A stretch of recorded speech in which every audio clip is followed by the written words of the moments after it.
يا أيها الذين آمنوا كتب عليكم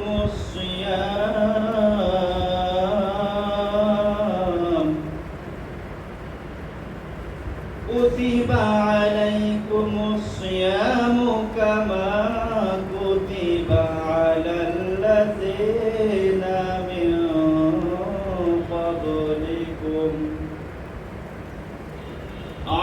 الذين من قبلكم لعلكم تتقون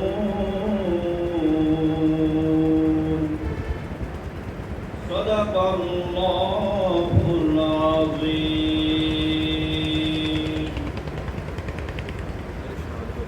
ইরশাদ হচ্ছে,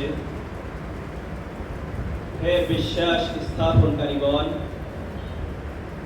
তোমাদের উপর রমজান মাসের রোজাকে ফরজ করা হয়েছে, যেমনি ভাবে তোমাদের পূর্ববর্তী উম্মতগণের উপর ফরজ করা হয়েছিল। আর এটা এজন্য ফরজ করা হয়েছে যে যাতে করে তোমরা মুত্তাকি তথা খোদাভীরুতা অর্জন করতে পারো। বারাকাল্লাহু লানা ওয়া লাকুম ফিল কুরআনিল আযীম ওয়া নাফা'না ওয়া ইয়্যাকুম বিল আয়াতি ওয়াজ যিকরিল হাকীম। আসসালামু আলাইকুম ওয়া রাহমাতুল্লাহি ওয়া বারাকাতুহু।